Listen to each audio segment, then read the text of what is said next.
Take a moment to consider who you were 10 years ago. Your habits, your priorities, and your goals have likely changed so much that you're effectively a different person. Yet, when we look toward the next decade, the brain glitches. We assume our present personality is the final version, and our desires remain permanent. This cognitive blind spot is known as the end of history illusion.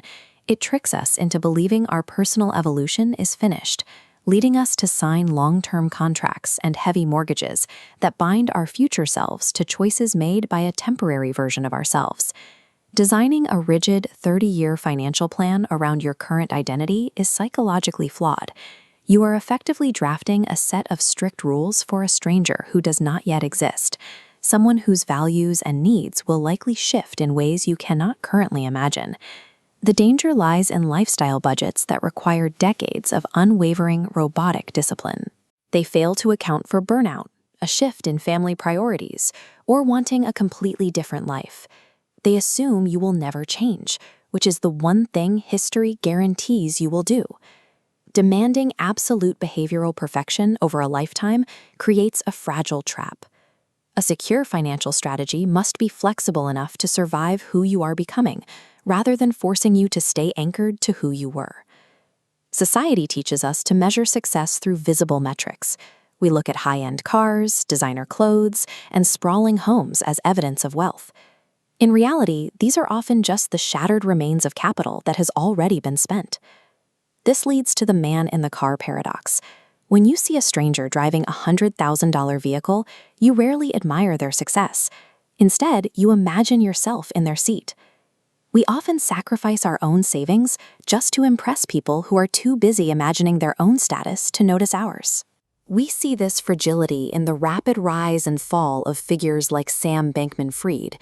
He built a hyper-visible empire valued in the billions, projecting a facade of extreme success while ignoring the most basic principles of risk management. When the market shifted, the lack of an underlying safety net caused the entire structure to vanish overnight. Wealth consists of the financial assets you have not yet converted into objects. It is the unspent income that provides the freedom to wait, the power to pivot, and the leverage to act, options that a luxury car can never provide. Breaking away from the visibility trap requires a deliberate shift in focus. You escape financial gravity by hoarding invisible capital, prioritizing the silent accumulation of assets over the loud display of possessions. Some investors, like Masayoshi Son, use wealth to practice temporal arbitrage. By raising a $100 billion fund to dominate sectors like AI and robotics, he isn't just betting on the future. He is using massive amounts of capital to force future technologies into the present day. This line represents the mechanic of compounding. For years, progress is flat, then exponentially curves upward. This growth just requires leaving the math alone. But compounding is unforgiving. One avoidable risk destroys years of momentum, forcing your entire timeline to reset to zero.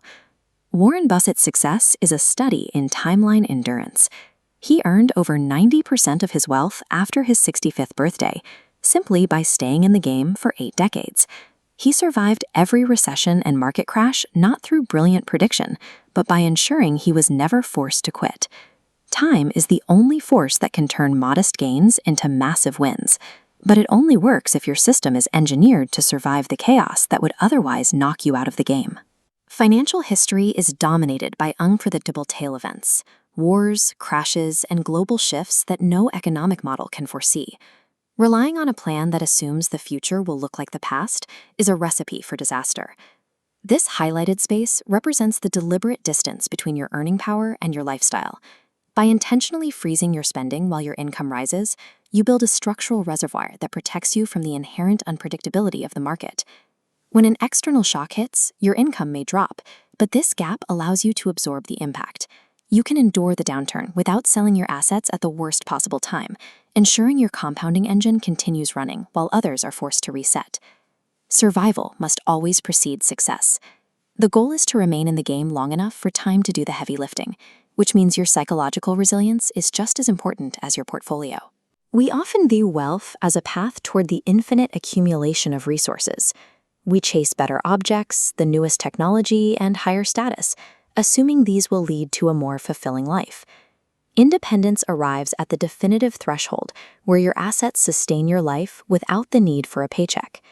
At this moment, you stop trading your limited hours for survival and start possessing your own time. There is a profound psychological power in waking up with absolute autonomy over how your day will unfold. True wealth is the ability to choose your own schedule, your own projects, and your own companions without external pressure. The highest dividend money pays is the unyielding control over your own life. By choosing a margin of safety today, you are buying the freedom to let your future self evolve, finally freeing them from the illusions of the present.